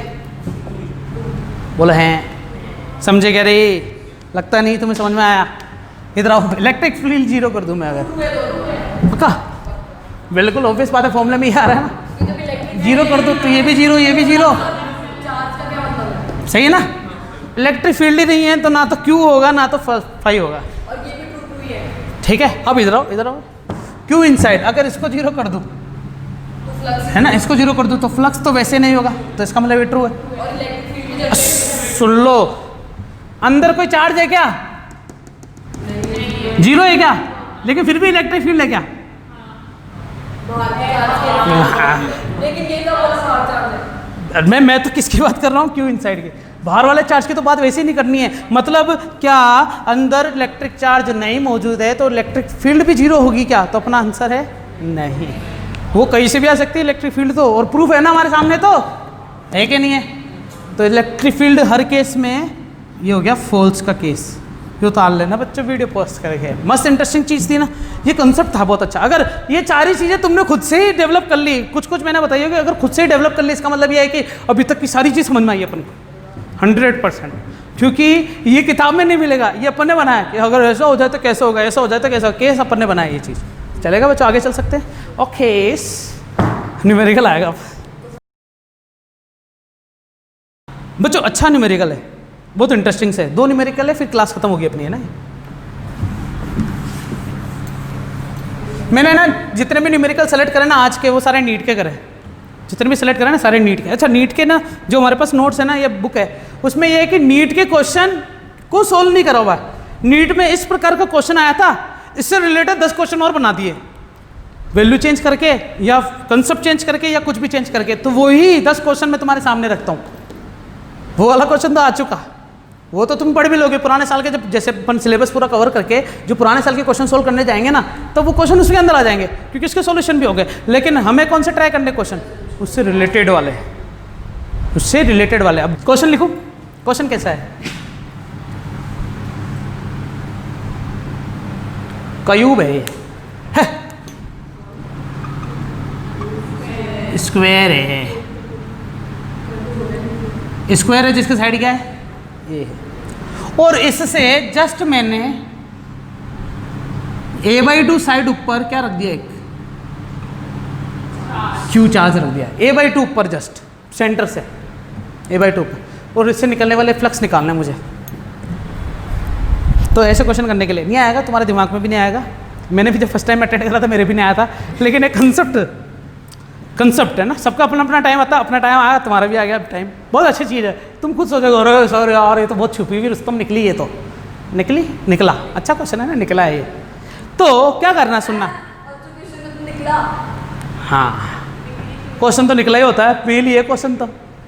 क्वेश्चन कब से फीमेल होना, आंसर होती है फीमेल। आंसर नहीं आ रही है सर, कोई बोलता ना आंसर नहीं आ रही है आंसर होती बड़ी है, समझ में कुछ नहीं आती, लेकिन फीमेल होती है। क्वेश्चन छोटी सी बात बोलेगा, चुपचाप बैठ जाओ, बस आता है नहीं आता आगे चल रहे। अब इसका इलेक्ट्रिक फ्लक्स निकालना है। तो बच्चों बताओ मैंने क्या करा।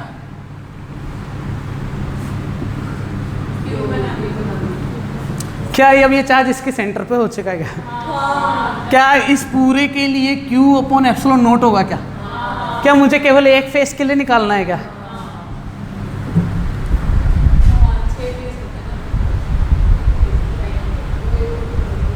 हाँ, थोड़ा सा टाइम लो, कोई टेंशन वाली बात नहीं है। हाँ, मस्त चीज़ बताइए। अच्छा अच्छे अपन को इनका निकालना होते 6 तो 6 से डिवाइड कर दो। और क्या, क्योंकि फ्लक्स क्या होता है, एरिया से निकलने वाली चीज़। फ्लक्स क्या होती है, एरिया से निकलने वाली। अगर मैं तुम्हें ऐसे बोल देता बच्चों ये क्यूब है और इसके अंदर चार्ज है, इसके लिए बताओ क्या आएगा, तो तुम सीधा क्या बोलते हैं?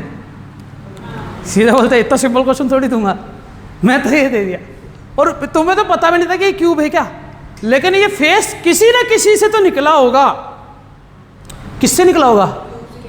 किसी से भी निकला। मैंने तो माना क्यूब है। क्यों माना क्यूब, पता है क्या है? क्योंकि ये कितना दे रखा है। अगर ये a/2 नहीं दे रखा होता ना, तो शायद ऐसा कर नहीं पाते। क्योंकि a/2 का मतलब हो गया कि सेंटर पे है ये, समझ रहे हो? अरे समझे क्या मतलब, ये क्या है, सेंटर पे है। और क्यों सेंटर पे होना जरूरी है, नहीं है? तभी तो काम होगा, नहीं तो नहीं होगा। ठीक है, क्वेश्चन में a/2 बोल दिया, इसका मतलब मैं जब क्यूब बनाऊंगा तो ऑटोमेटिकली क्या माना जाएगा, सेंटर पे। बोलो हैं। ठीक है, एक और क्वेश्चन। अच्छा, इसी से रिलेटेड है, वो सेकंड नंबर, ये फर्स्ट क्वेश्चन था ना, ये मिटाओ।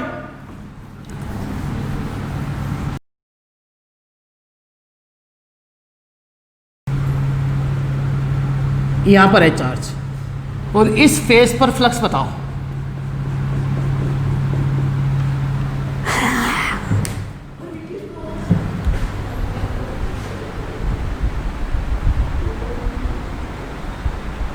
तो पहले तो ये सोचो कि इस चार्ज की वजह से फ्लक्स किस किस में से निकलेगा।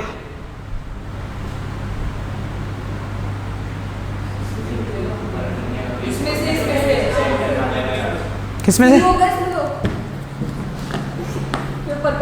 है ना, चार्ज का पड़ा है, ये पड़ा हुआ है ना, ये पूरा दिख रहा तुम्हें, कुछ पोर्शन इसके अंदर घुसा हुआ, कुछ यहाँ बाहर पड़ा हुआ है, चलेगा क्या बच्चों?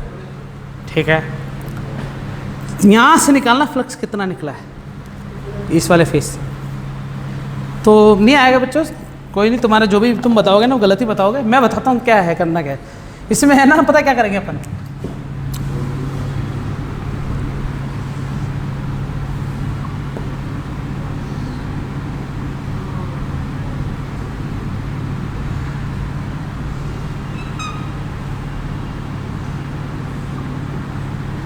बच्चे ये वो क्यूब है क्या? क्यूब क्यूब यहाँ पर जो चार्ज है ना, ये वो वाला क्यूब है, ठीक है। अब सुनना, ये जो है इसके जस्ट आगे भी एक और बनेगा क्या? सॉरी पीछे बनाऊंगा इसके ना क्यूब, अरे समझे क्या रे, इसके जस्ट पीछे बनाया क्यूब मैंने, है ना? फिर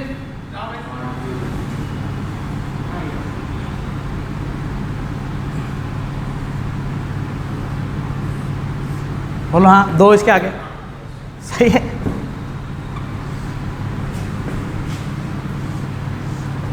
NaCl की संरचना बनाई थी तुमने,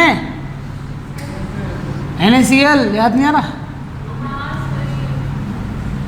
देखो, मतलब इस छोटे से क्यूब को मैं ऐसी जगह रखा है जिसके चारों तरफ बहुत सारे क्यूब हो। पता है ऐसे क्यों करा? ताकि ये चार्ज है ना सेंटर पे पहुंच जाए। हाँ, कितने क्यूब है बताओ बच्चों? 8। कितने क्यूब है बच्चों? 8 क्यूब है, ठीक है। इस पूरे से निकलने वाला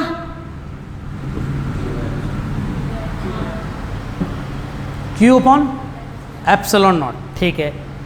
फिर इसके लिए हमारे पास इस जो चार्ज है ना, ये वाला सूगला सा जो चार्ज है,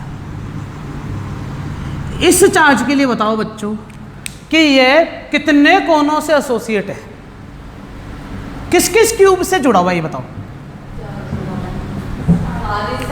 चलो छोड़ो, सब छोड़ दो, सब छोड़ दो, सब भूल जाओ, है ना। मैं ये बताना चाह रहा हूं कि ये जो निकला है ये कितने सरफेस के लिए निकला है, कितने फेस है तुम्हारे सामने इसके? 6 हैं क्या? अरे यार क्यूब है तो 6 फेस होंगे, लेकिन बहुत सारे क्यूब है, तो वो 6 फेस किन बहुत सारे क्यूब्स में बटा है? देखो सुनो, ये वाला फेस देखो तो ये कितने पार्ट्स में बटा है? ये बाकी सारे भी 4-4 पार्ट्स में बटे हुए हैं क्या? अब बताओ कितने फेस हो गए तुम्हारे हिसाब से, और मुझे किस फेस के हिसाब से निकालना है? क्या मुझे इस फेस का निकालना था क्या बच्चों? याद करो, टोटल फेस कितने हो गए बताओ? 24। सोचो, 6 24, क्योंकि एक फेस के अंदर 4 पार्ट हो रहे तो 6 फेस में कितने पार्ट होंगे? अरे यार इतना भी नहीं आता क्या तुम? 1 2 3 4 बोलो हाँ, 5 6 7 8 बोलो हाँ, आमने सामने 8 हो गए, आमने सामने भी 8 होंगे, आगे पीछे भी 8 होंगे, कितने हो गए? 24। मुझे सिर्फ इसका निकालना था क्या? मतलब ऐसे कितने पार्ट है? 24 पार्ट है क्या? आ गया आंसर। जैसे उसमें अपन ने एक क्यूब बनाया था ना बस, और 6 का डिवाइड कर दिया था, इसमें अपन को एक क्यूब से काम नहीं चलेगा, ये खुद क्यूब के अंदर है, तो क्यूब को कवर करने के लिए बहुत सारे क्यूब रखे सामने। हाँ ये तो सर आपने हमको बता दिया, ये 6 क्यूब बनेंगे, हमको क्या मालूम पड़ेगा ना 6 क्यूब? गुड, मैंने बता दिया। क्यूब है ना, क्यूब कंडीशन। तुमने सॉलिड स्टेट चैप्टर पढ़ा है क्या? स्कूल में भी नहीं पढ़ा क्या? ठीक है, कोई बात नहीं। तुम एक पढ़ोगे BCC नाम से टॉपिक। आई होप क्या 100% श्योर? चलो नहीं, जो नए टीचर है वो अच्छे होंगे क्या पता, लेकिन अभी तक का इतिहास है BCC कोई केमिस्ट्री वाला टीचर समझा ही नहीं पाया आज तक। बॉडी सेंटर क्यूबिक नाम है इसका। इस बॉडी का सेंटर का क्यूब है क्या? सोचो, क्या ये चार्ज जो है इस बॉडी के सेंटर पर है क्या? इसे कहते हैं BCC चार्ज, ठीक है। और इस BCC चार्ज का जब तुम एरर या जो भी निकालने पड़ते हो वहाँ पर, मुझे पता नहीं क्या निकालते हैं उसमें, एरर निकालते हैं या स्टाइक्योमेट्रिक एरर, मुझे कुछ पता नहीं, लेकिन हाँ उसमें यही कंसेप्ट यूज होता है। 24 1/6 लेना है, 1/2 लेना है, 1/4 लेना है, क्या लेना है ये चीज़। तो ये 24 कैसा है, ये तो मैंने तुम्हें बताया कि मुझे ऐसे छोटे छोटे फेस कितने दिखेंगे, तो यार तुम खुद दिमाग लगाओगे। ऐसे अगर तुम बहुत सारे फेसेस बाहर निकालोगे ना तो 24 निकलेंगे। 1 2 3 4 5 6 7 8 9 10 11 12 13 14 15 16 17 18 19 20 21 22 23 24। ये सब देखने में पता चल रहा है, लेकिन अब गिनूंगा थोड़ी, वहाँ पागल थोड़ी हूँ मैं। क्या करूँगा वहाँ पर, सीधा सा मुझे पता है कि 6 फेस होते हैं, बोलो हाँ। और हर फेस कितने पार्ट में डिवाइड है, कितना हो गया। एक और कंसेप्ट बताता हूँ जो केमिस्ट्री वाले बताते हैं, जो नहीं बता पाते या बताते हैं जैसे भी है। वो कंसेप्ट है, ये वो क्यूब है जो मैंने दिया है, मान लो। बताओ चार्ज कहाँ पर होगा इसका। ये वाला एग्जाम्पल को रूम मानो, इसको रूम मानो, ये रूम है।